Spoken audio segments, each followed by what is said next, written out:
Mi nombre es Luis Aguilar y lo primero que nos tocó es acerca de la orientación in vivo de la eficiencia del cuadro 1 del receptor de la hormona de crecimiento demuestra que este no se señaliza exclusivamente a través de Charlot.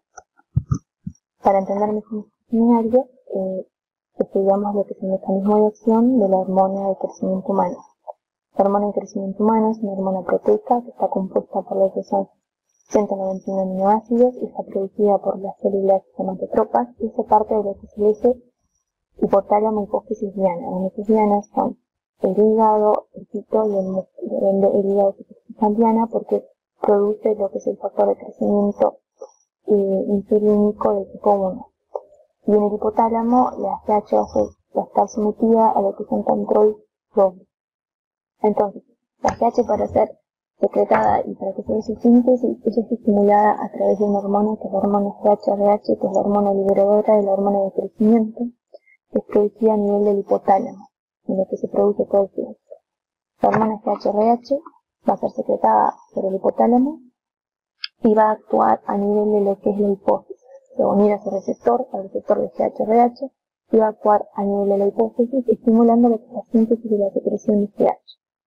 Se da la secreción de GH y la GH a partir de ahí tiene varios caminos. Uno de ellos es que la GH de por sí puede ir hacia lo que la neurona productora de somatostatina y estimular la producción de somatostatina y secreción de somatostatina. La somatostatina va a actuar sobre lo que es a nivel hipofisario y va a inhibir la síntesis y la secreción de GH hipofisario. Ahí es uno de los caminos. Y otro camino de la GH que puede tener es seguir el eje hipotálamo, hipófisis diana y ir a diana. Puede ir a actuar sobre la hipófisis, el músculo y el hígado. Principalmente va a actuar sobre el hígado. En el hígado se va a unir a su receptor, que es el receptor de GH, y ese receptor es un dímero que está unido a lo que es una JAK2, que es una tirosinquinasa, y ahí comienza activa una cadena de fosforilaciones que se dan a nivel del citoplasma y ahí terminan activando lo que es el factor de transcripción STAT, que en este caso activan el STAT1, 3, el 5A y el 5B, y eso entra al núcleo y empieza la expresión del gen de la hormona de crecimiento, empieza a activar ciertas secuencias de ADN para que sea la expresión del gen. También STAT va a terminar estimulando lo que es la secreción y la síntesis de los factores, el IGF-1, el IGF-BP y el LS, principalmente el IGF-1 que es el principal estímulo de la retroalimentación larga de las GH. El IGF-1 lo que va a hacer va a ir hacia el secretado y va a ir hacia lo que el nivel de la hipófisis y va a inhibir la síntesis y la secreción de GH, y eso es lo que le decimos retroalimentación larga y clásica de lo que es la GH. Luego la GH de por sí cuando sale puede seguir lo que es el circuito de retroalimentación corta que va hacia el nivel del hipotálamo e inhibe lo que es la síntesis de GHRH y así esta no puede estimular a nivel de la hipófisis sino hay secreción y síntesis de GH a nivel del hipotálamo como de la hipófisis como consecuencia. También la GH puede actuar sobre lo que son las otras dianas, que son el adipocito y el músculo. En el músculo aumenta la síntesis de lo que es proteica, disminuye la captación de glucosa, y en el tejido adiposo aumenta la lipólisis y disminuye la captación de glucosa. Otra de sus efectos indirectos es que son sobre el crecimiento. Aumenta el crecimiento esquelético y visceral, y un niño, por ejemplo, que tiene un defecto en esta hormona puede tener problemas en el crecimiento o presentar enanismo. También actúa en el crecimiento del cartílago, en la longitud de los huesos y de todo lo demás, como el crecimiento epitiótico. La mayoría de estos efectos se miden por un grupo de hormonas, ya se miden por el IGF-1. Y otra cosa interesante es que la secreción de GH durante la vida se da en distintas concentraciones. En los niños se dan más altas la concentración, teniendo un pico en la pubertad, y cuando llega a la vida adulta y a la vejez disminuye la secreción de GH. Hola, mi nombre es Danilo Villares y voy a empezar con la representación de los resultados. En esta primera imagen, lo que quisieron evidenciar es la mutación de los ratones transgénicos en la región VOX1 mediante recombinación homóloga de células embrionarias. Primero utilizaron un vector de orientación que va a exponer las mutaciones en el exón 9. Después, mediante un análisis de restricción genómica, confirmaron la recombinación homóloga de las células embrionarias. Acá en B secuenciaron por medio de Scatterplot células embrionarias y vieron la diferencia de tamaño que hay de los mutantes con los de tipo salvaje. En C y en D demostraron que los ratones mutantes expresaban el ARN del receptor para la hormona de crecimiento y también expresaban la proteína de forma normal del receptor para la hormona de crecimiento. En E usaron la secuenciación del transcripto de ARN hepático para confirmar la mutación, que serían de las 4 prolinas, lo que representa el box 1, por alaninas, y después lo confirmaron haciendo la secuenciación de la transcripción.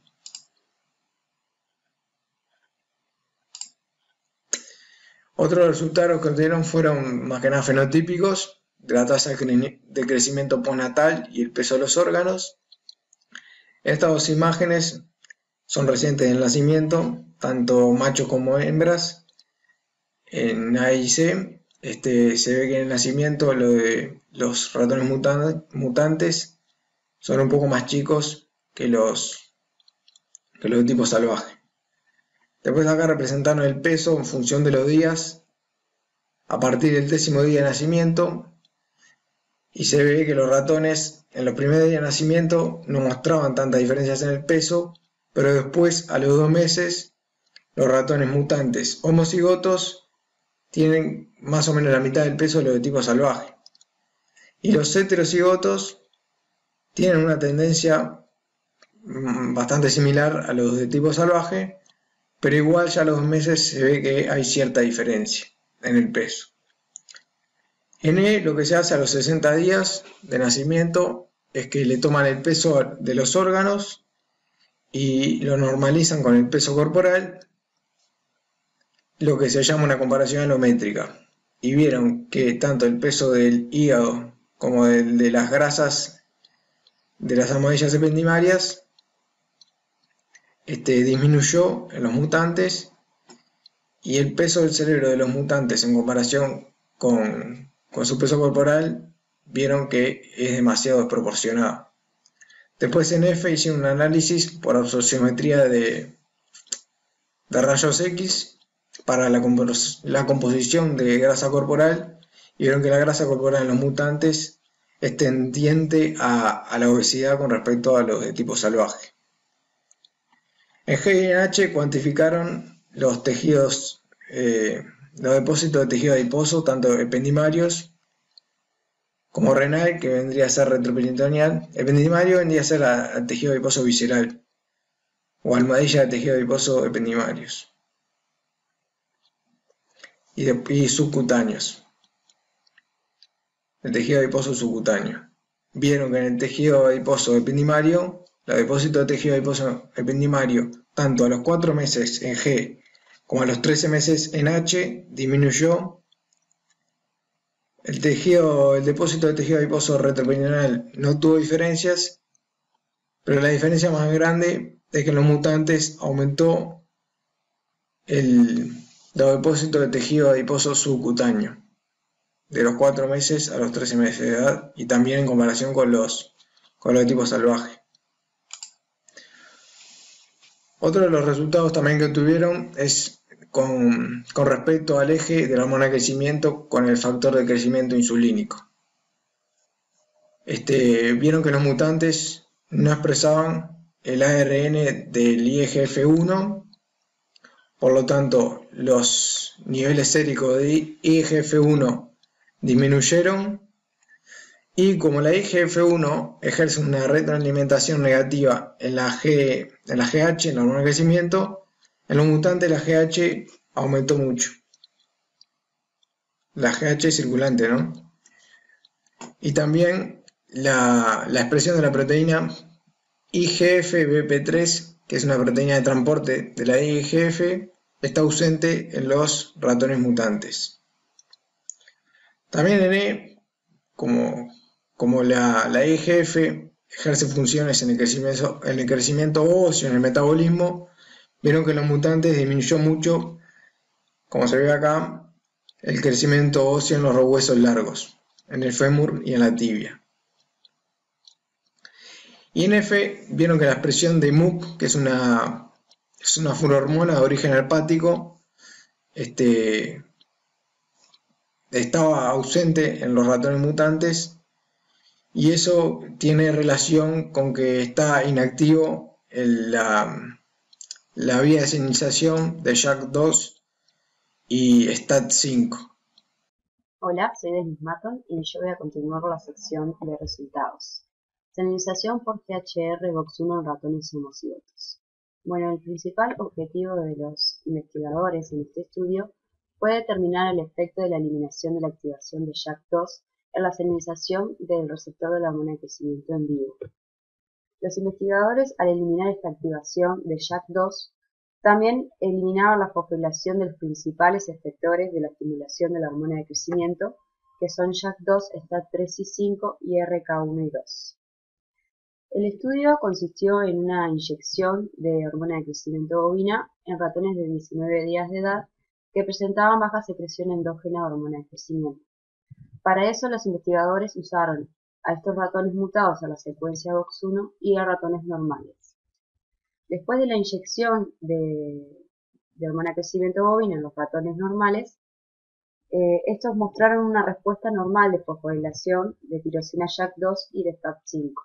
Sin embargo, la inyección a los ratones mutados no mostró ninguna activación de ninguna proteína. Esto respaldó la evidencia de que la secuencia VOX1 es necesaria para la activación de la ruta JAK-STAT5, al igual que la activación de la proteína STAT3, que se eliminaba su activación en ausencia de JAK2. Luego los investigadores lo que hicieron fue examinar la activación de RK1 y 2 en respuesta a la misma inyección de hormona de crecimiento bovino.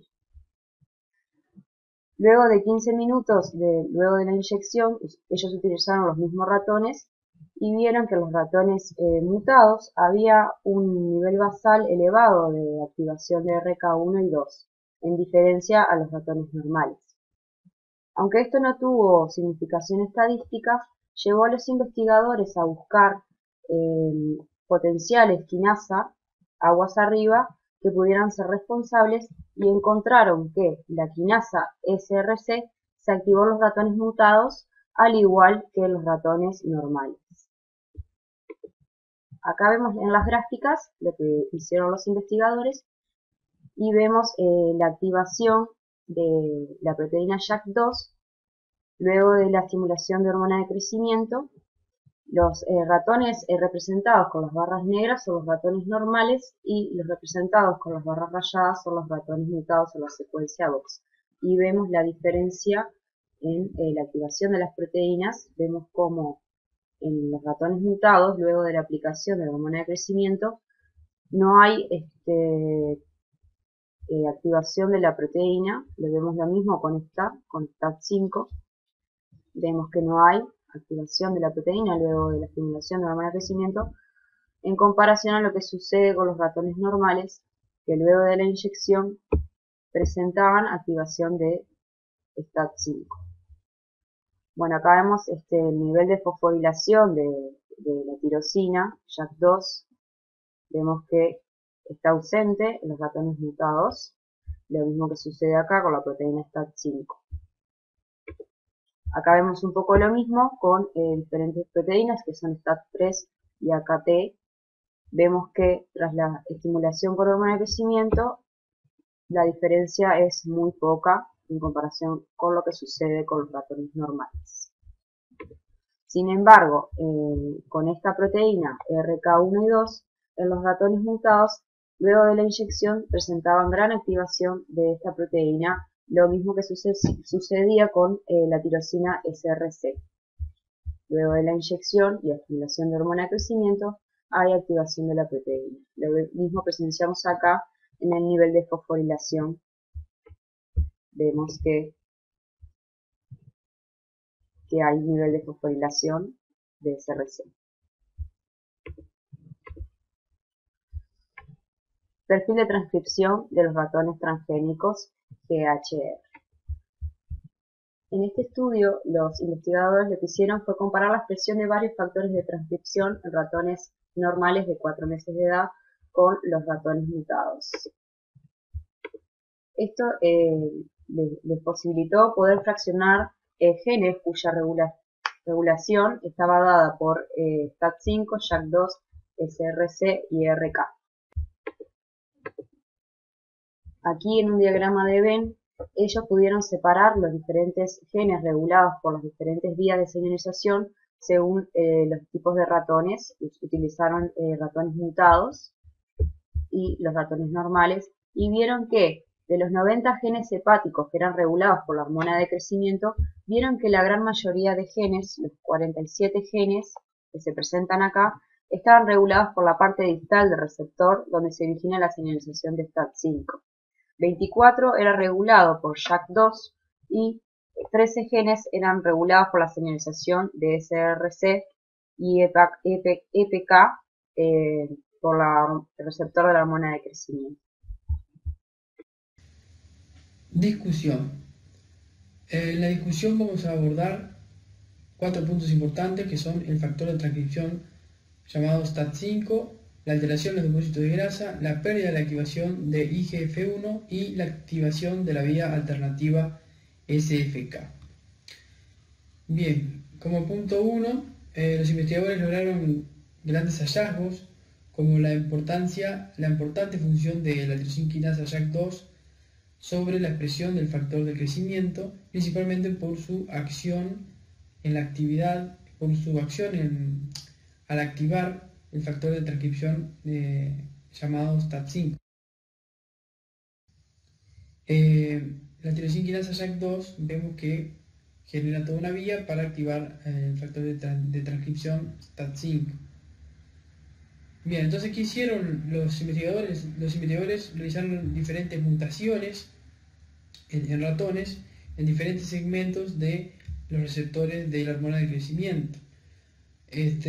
Para ello hicieron mutaciones en el factor de transcripción STAT5 y en VOX1, que es el segmento que une la tirosina quinasa JAK2 con el receptor de la hormona de crecimiento. Y mediante algunos experimentos lograron realizar un seguimiento para ver en qué medida se había disminuido el crecimiento en estos ratones, donde observaron que los ratones que tenían la mutación en STAT5, la expresión de crecimiento se vio disminuida entre un 7 y un 13% del total del factor de crecimiento. Pero sin embargo, en los ratones que tenían la mutación en VOX1, el factor de crecimiento se vio disminuido aún más. Esto llevó a concluir entonces a los investigadores que mayoritariamente el factor de crecimiento depende del factor de transcripción STAT5. Y por otro lado, JAK2 per se, sin la activación del factor de transcripción, también juega un papel importante en la regulación de genes del factor de crecimiento. Los investigadores también cuantificaron la cantidad de transcripciones dependientes del factor de transcripción, lo que les llevaría entonces esto a entender la importante función de este factor de transcripción y por lo tanto entender también la magnitud de tener problemas como mutaciones tanto en VOX1 como en el factor de transcripción. También los investigadores observaron alteraciones en los depósitos de grasa en los tejidos subcutáneos cuando se perdía la señalización del factor de transcripción. Y dada la capacidad que tiene el factor de transcripción para promover la lipólisis y además para actuar como un agente antiobesidad, al perder su señalización se iban a ver inhibidas sus acciones y por lo tanto se iban a ver ratones obesos, como se vio en el caso de los ratones que tenían la mutación en VOX1. Después, como punto 3, tenemos que IGF-1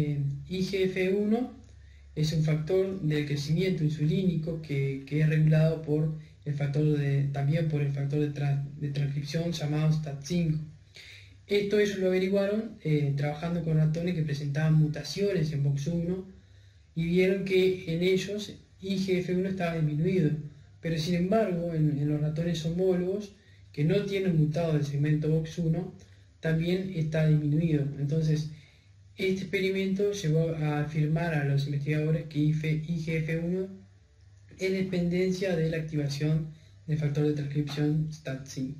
Como punto 4, los investigadores lograron un hallazgo clave, que es la anulación,